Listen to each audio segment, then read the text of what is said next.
these members, including my sister, Senator Crystal, can sit in that, or in the words of Beyond Politics, a conversation with Kawira Murungi, who described the accused as a political fraud, both religion and political. Number 3, or we give them the skunk the way they came with it. But as a Senate, as we protect devolution, how can we tell the nation we are protecting devolution when we have relegated our role to 11 people because we simply want to go for Christmas? Mr. Speaker, history will judge us harshly. I have no problem. All these people are competent. But the process on how it was arrived... What is your point of order, Senator I hope you will hold my time, Mr. Speaker. What is your point of order, Senator Joyce?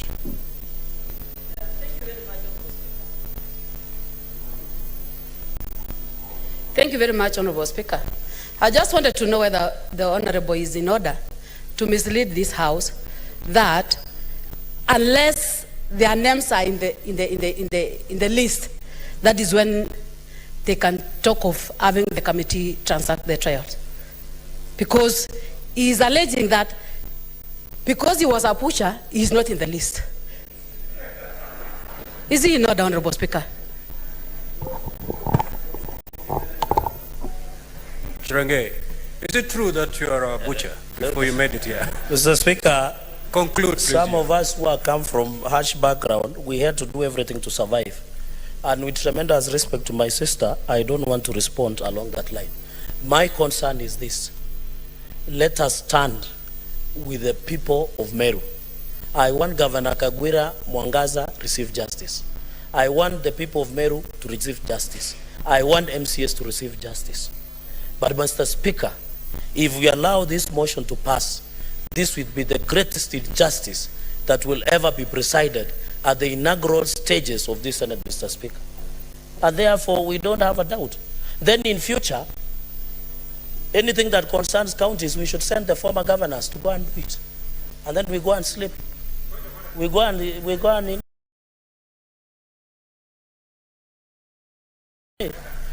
and sleep, Mr. Speaker, if that is the situation. Because even you, Mr. Speaker, you should have sat in that committee. Mr. Speaker, they refer to former governors. What is your point of order, Senator Rob? Hold my time. Is it in order, Senator Cherargei, to make a statement? We are here in our capacity as popularly elected, constitutionally mandated senators to execute the functions of Senate as so required by law. Is it in order by Senator Cherargei for him to make any reference contrary to that by way of saying in future we will delegate mandates to former governors to do? We are here in substantive capacity as a senator, just like you, mandated legally, just like you, to execute our mandates legally, just like you. Is it in order? Thank you.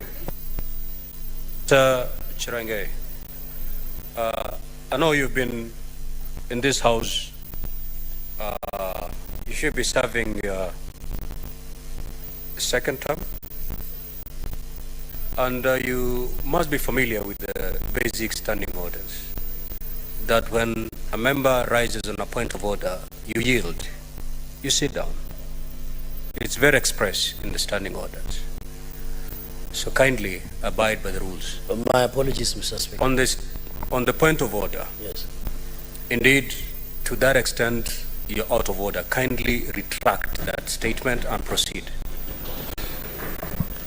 Mr. Speaker, I don't want to give credit and contempt to what Senator Rob has said. In conclusion, it is always good to stand Senator when you are on the right. To always, Senator even it means. Chirangay, yes, Mr. Speaker. You've made a statement. Yes. To the extent that in future, any matters touching on counties, we can as well just send governors, former governors. It is that statement that you need to retract. Okay. Mr. Speaker, I think it is a fact that there are former governors who are senators in this house. And I said maybe. It doesn't mean that they can never be in any committee. I didn't say they shall be, Mr. Speaker. So I think the answer should bear me.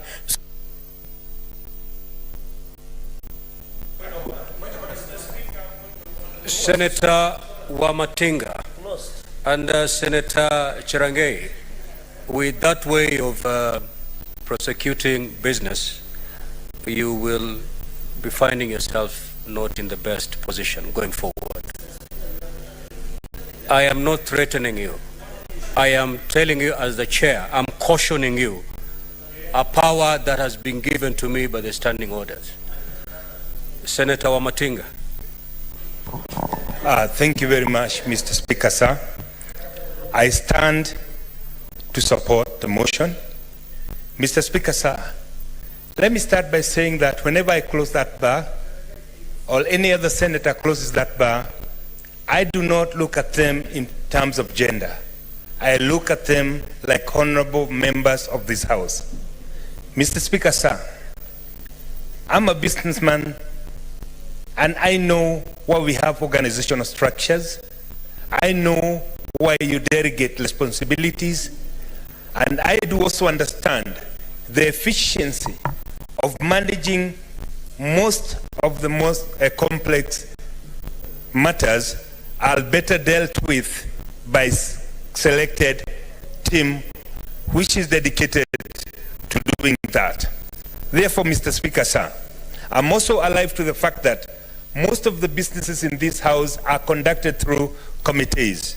The fact that the minority and the majority leader found it fit to constitute an 11-member committee composed of both ranking and new members, I find it very, very commendable. However, Mr. Speaker, sir, I must also say this.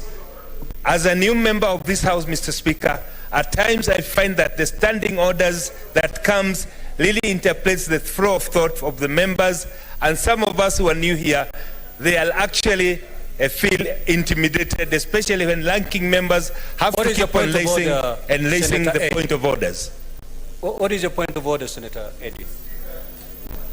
Mr. Speaker, I don't know whether you've just noticed Senator Cherangei crossing the floor without honoring the simple orders of this House and not bowing to the Speaker. It's so irritating. Senator Cherangei, have your seat.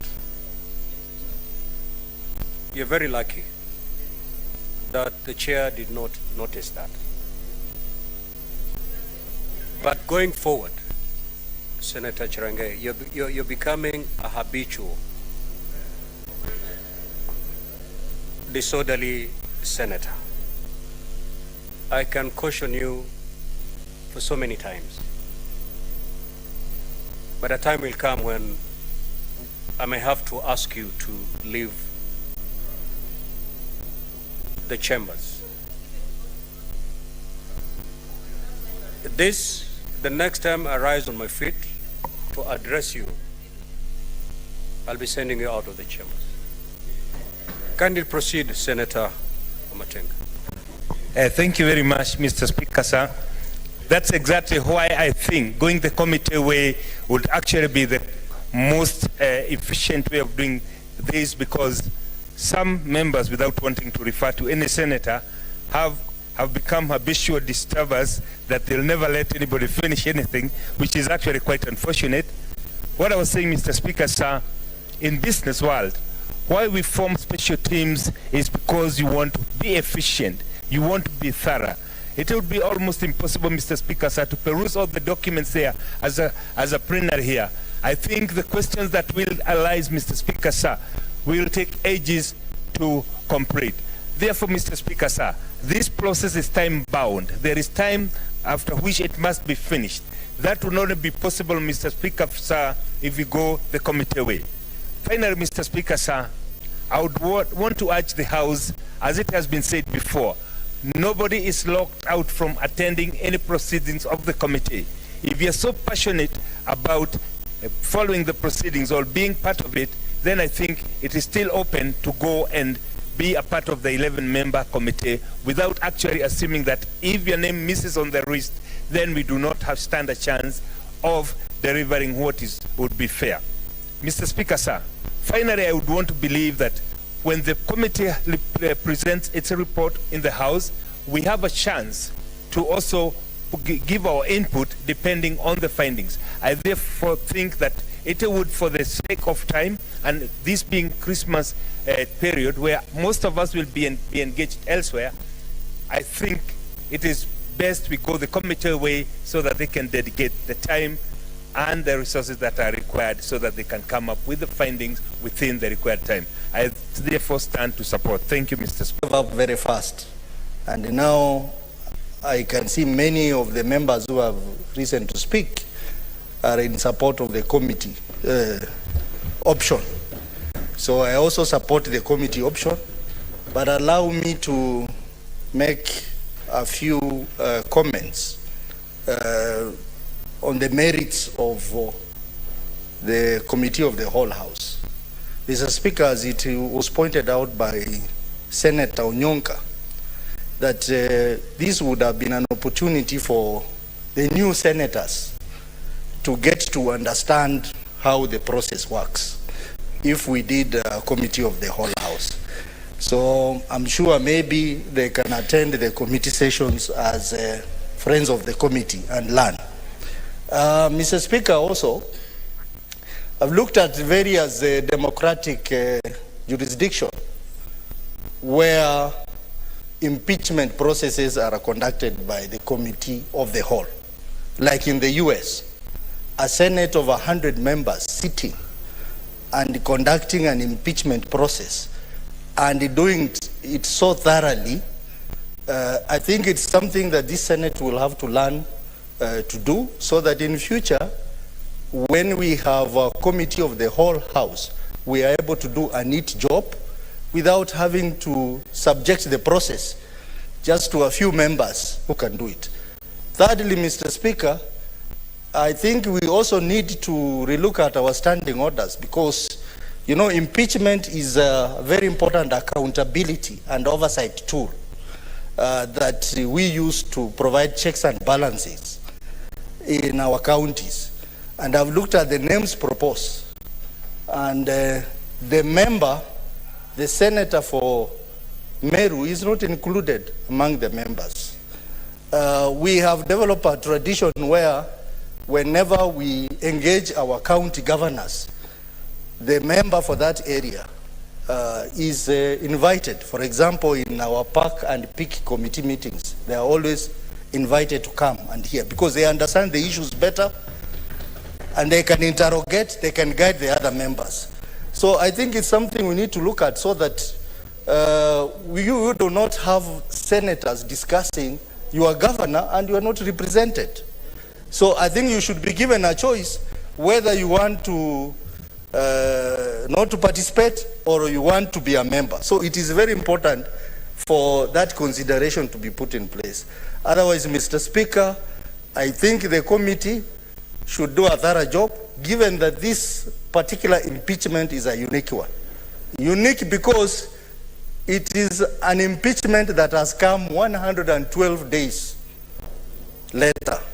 And I know the proposed bill on impeachment procedure bill proposes that at least we need a longer period before an impeachment of a governor is brought before us. So this is a very, very unique impeachment, and I think the committee should do justice to the people of Meru and to this House by bringing a report that makes sense legally, and a report that we can easily support as a Senate. I think we need to do a neat job so that to avoid the challenges we have faced as Senate before. Mr. Speaker, you are aware we have had the impeachment motion that this House has passed, which have been challenged in court.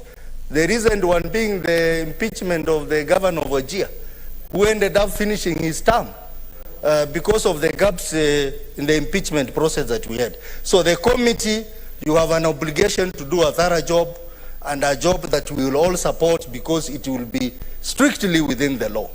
So for those few remarks, Mr. Speaker, I belatedly support the formation of a select committee of 11 people, and I encourage maybe in future we should do more bipartisan process on such a matter, so that we don't have contestations on the floor of the House on a simple matter that we would have taken a very short time, Mr. Speaker. Honorable Senators, we are not doing very well time-wise, and I can still see at the dashboard here that we still have a number of senators who still want to speak to this motion. With your concurrence again, can we reduce the time to 2 minutes? Yes. So that we don't shut, because at some point we may have to shut some of you, and I don't think that's, I think 2 minutes. Do I have your concurrence? Yes. Good. Senator Kathuri Murungi.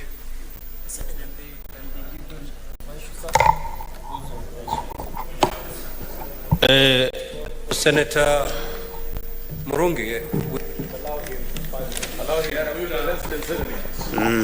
5. You should have closed that thing. Okay, so we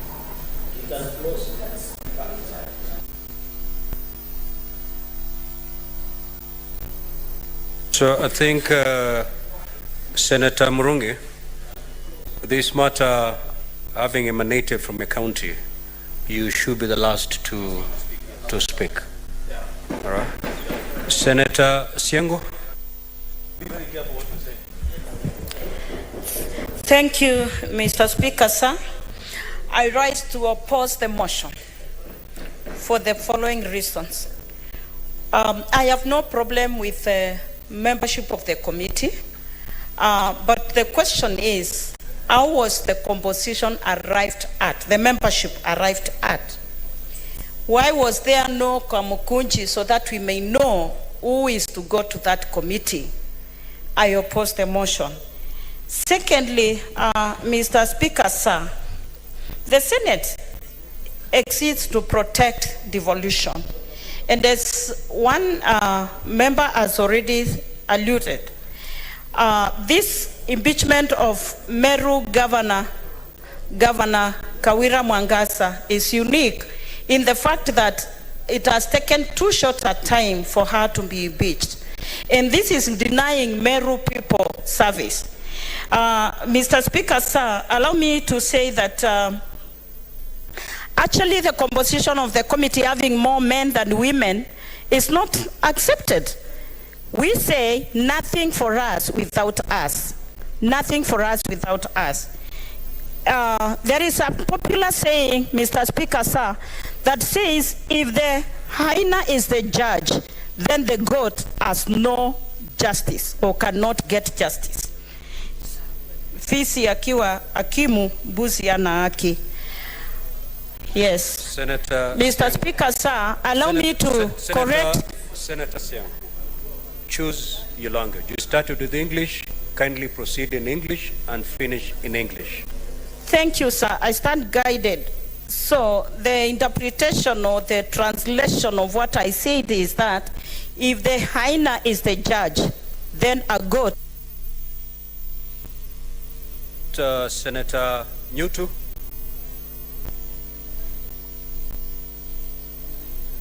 Thank you, Mr. Speaker, for giving me this opportunity to make my very first contribution. I must say that when I came to this house today, I was in support of the committee of the whole for the reasons that two heads are better than one, in that every senator here maybe could have been able to make a good contribution. Noting also that we have the committee of the whole or the special committee will have only 10 days to deliver. I also came thinking that the whole house would have been better because the task ahead would have been shared and therefore making the job much easier, and the time factor would then have been much better. Mr. Speaker, from the history of this house, the impeachments that have been had or been brought before this house I have not found any particular member that was able to convince me that the committee of the whole did a shoddy job. But Mr. Speaker, just like that suitor who convinces would-be bride, I think I am convinced that a committee, a special committee, will do a good job, especially during this time of Christmas. And so, Mr. Speaker, I am now convinced by those that support the motion. I support. Thank you very much. Senator Kamar.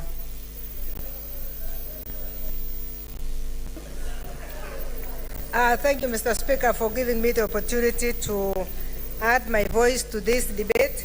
Mr. Speaker, for me first, there is no difference between plenary and the committee. For one reason, we need to be fair to the people of Meru, we need to be just to the people of this country, and we need to do a clean job. I was listening to the debate and it was like we are giving the country an impression that the members of the committee will not do a good job. I think that is one thing that we need to start avoiding, because if we give the impression that committees will not do a good job, it's different. I agree with the fact that we needed to have done a Kamukunji, Mr. Speaker. It helps to ventilate. It helps for members to give their views that early. But, Mr. Speaker, lastly, I just want to mention the fact that the issue of gender is a very important thing. And it would have been very fair to increase the numbers of ladies, whether we are going for committee or not. It's very important. The issue is about Kawira. We need to be fair to her as much as we need to be fair to the people of Meru, and as much as we need to be fair to the MCAs who have issues. And we must be trusted as a Senate. And for us to be trusted, I want to challenge the members of the committee that have been nominated, that they must come out. If we go the direction of the committee, which it looks like we are going, we must be seen to be just, we must be seen to be truthful, and we must be seen to be honest. Kawira. Senator Abbas. Thank you, Mr. Chairman. I'm sorry, Mr. Speaker. Mr. Speaker, I'm cognizant of every senator in this House is competent enough. I think the whole day was competency. I have no problem with the committee, but however, the paragraph before the names says that the Senate has resolved. This Senate is still debating and we have not resolved it. I think that in the future you have to correct that one. Two, Mr. Speaker, this business is coming under the devolution. The chairman devolution is not included. We have been given responsibility, everybody is given responsibility as a standing committee for every committee, standing committee in this Senate. However, the Senate, the chairman of devolution is excluded in this committee. And I think in future, this should be corrected. The chairman must be respected on the undercuts, and they must be consulted on this issue. Thank you, Chairman. Mr. Speaker. Senator Okenyuri. Thank you, Mr. Speaker, for the opportunity. I also rise to support this motion, and especially agree with my colleague, Senator Wambua, that the committee route will give us a more detailed approach, because then we'll benefit from expert opinion. But if we allow the plenary route, it's gonna be like a market where everyone has leeway to give their point, not holding into account what the expert opinion is. I also have an opportunity to participate as a newly joining in member. I want to appreciate the opportunity to be considered in that select committee, and also promise to really give justice that is needed and be fair in this due process. So, Mr. Speaker, I think the committee is the right way to go, not because I'm a beneficiary. I also think as a young person, and my region is factored, it's not being a woman, I'm a leader in this house. It's not, for me, that's how I look at it. Thank you, Mr. Speaker.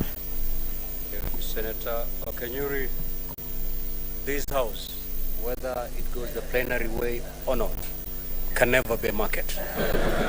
It always be an honorable house. Senator Tobiko Parrish. Thank you, Mr. Speaker. Mr. Speaker, I rise to support the motion. Mr. Speaker, the standing orders of this House allow both ways or either of the routes, whether it's plenary or the committee, Mr. Speaker. Mr. Speaker, and so the House could go in any direction, Mr. Speaker. But Mr. Speaker, let me address one particular issue that has really come up in this whole debate, the gender issue, Mr. Speaker. And I would want to urge my sisters, honorable senators who are here, that even if we feel compelled to speak for the good lady governor of Meru, we must do it in a shrewd manner, because the Bible tells us to be shrewd. We neither have the numbers, neither do we have the vote. So we must do it in a way that we bring the elected male senators on board to agree with us in a precarious situation, because it will set precedents. I am imagining, I am seated there as a committee member that possibly may agree with the impeachment of the governor of Meru, and tomorrow I am a lady who will be aspiring to be a governor in 2027 in a county. So I would want justice. Honorable Senator Karungo.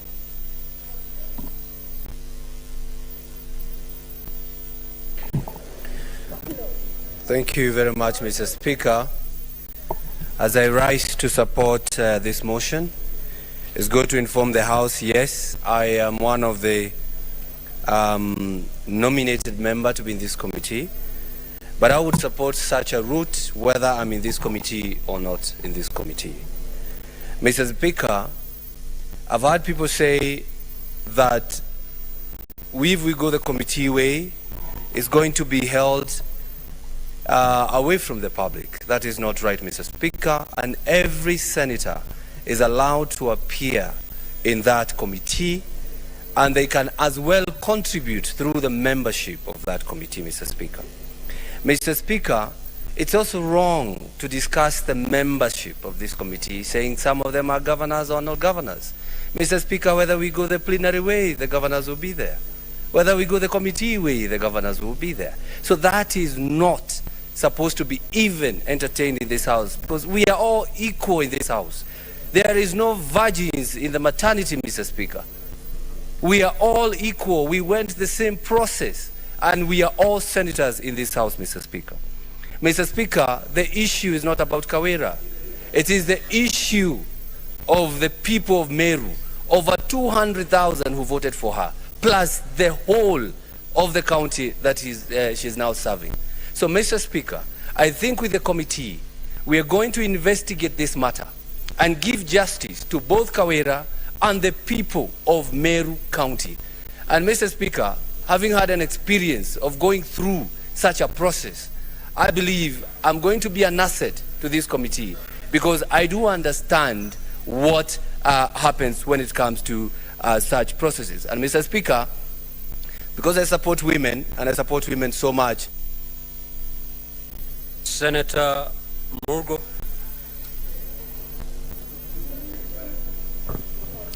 Thank you very much, Speaker, for giving me the opportunity to also air my views in addition to my colleagues.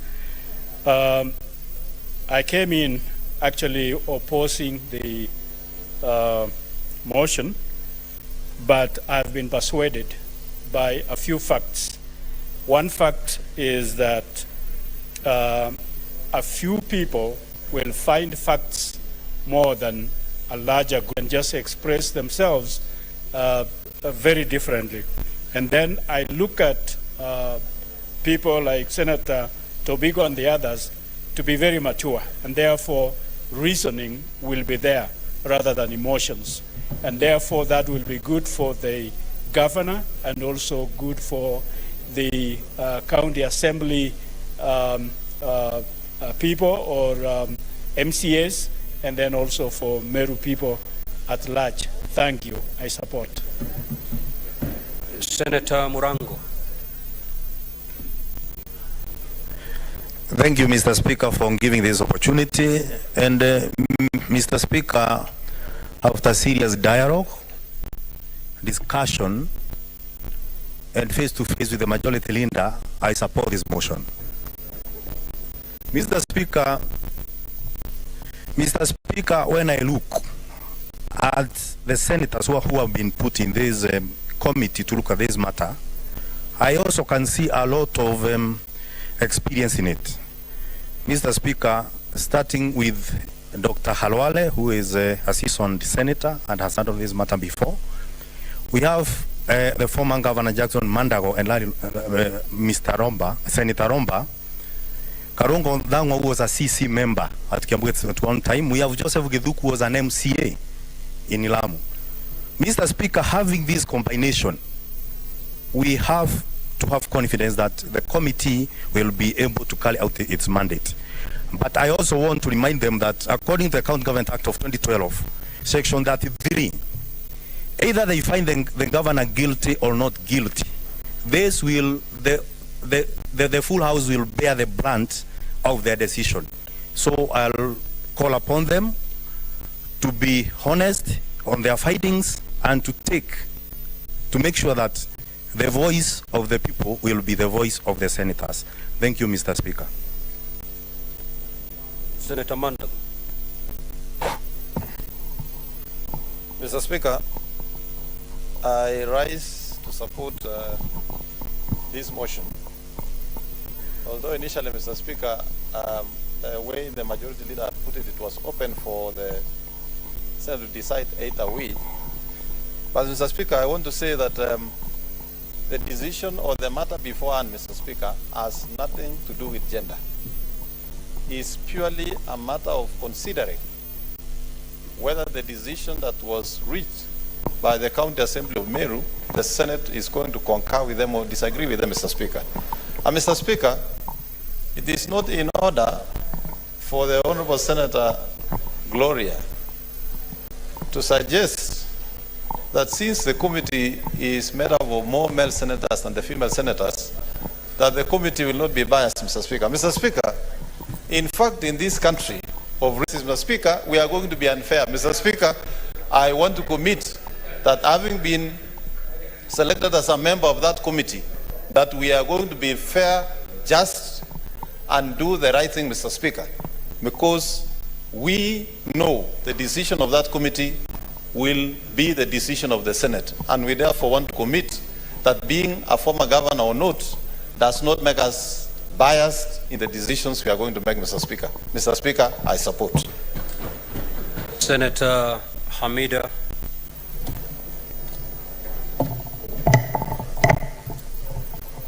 Thank you, Mr. Speaker.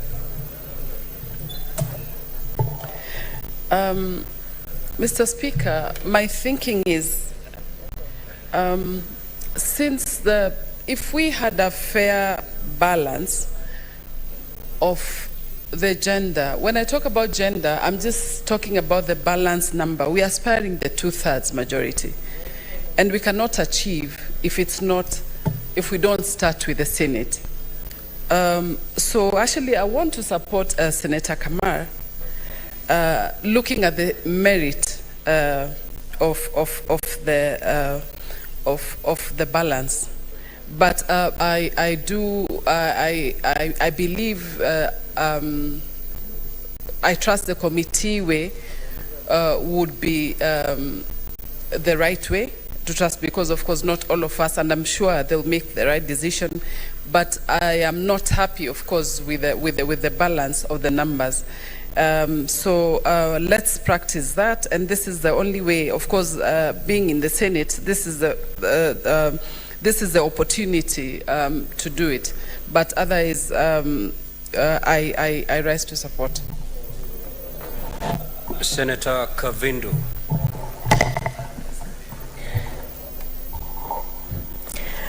Asante Bwana Spika kwa kunipa fursa hii kusapoti mswada huu, kwa sababu Bwana Spika, ninaamini ya kwamba watu wachache wakijadiliana mambo na wakitizama mambo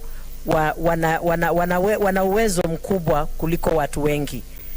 Na hata kwa kazi, watu wengi sana unaweza kuwapa kazi mfano tu na upate wamefanya kazi kidogo sana, lakini upatie wachache na upate wamefanya kazi mzuri. Kwa hivyo Bwana Spika, na support, na ninasema vile nimeona hii kamiti vile imechaguliwa, nataka kuahidi seneta hatutakuwa biased, maana niko pale ndani. Tutafanya kazi kwa uwazi na kwa usawa, tukijua sisi ni watetezi wa devolution, na sisi ni watetezi wa magavana, sisi ni watetezi wa wananchi na mambo yote yanayotendeka kwa county. Kwa hivyo hatutaegemea upande mmoja, tutaangalia usawa na tutafanya vizuri vile inatakikana. Tunawahakikishia hivyo. Asanteni. Senator Miraj.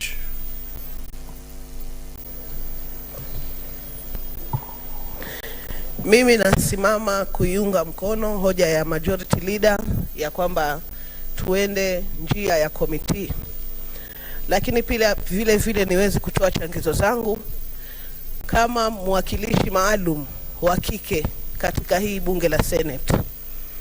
Tunazungumza mazungumzo na tunataka kuonesha ubabe, lakini lazima tuangalie nchi yetu inaelekea wapi kimisingi ya uwakilishi wa kike. Tumeambiwa kwamba sisi tuko hapa, na hata labda tungepata fursa ya kukaa katika hiyo komiti, tusingekuwa na sauti ya kupiga kura. Na waambia kina mama wale ambao wanafuatilia hili bunge leo, waone na wajue ya kwamba hata kama ingekuwa kuna hoja za kijinsia katika haya malalamishi ambayo yameletwa ndani ya nyumba hii dhidi ya Governor Kawira, basi sisi kama kina mama tungekuwa na kura 3 pekee. Na waomba kina mama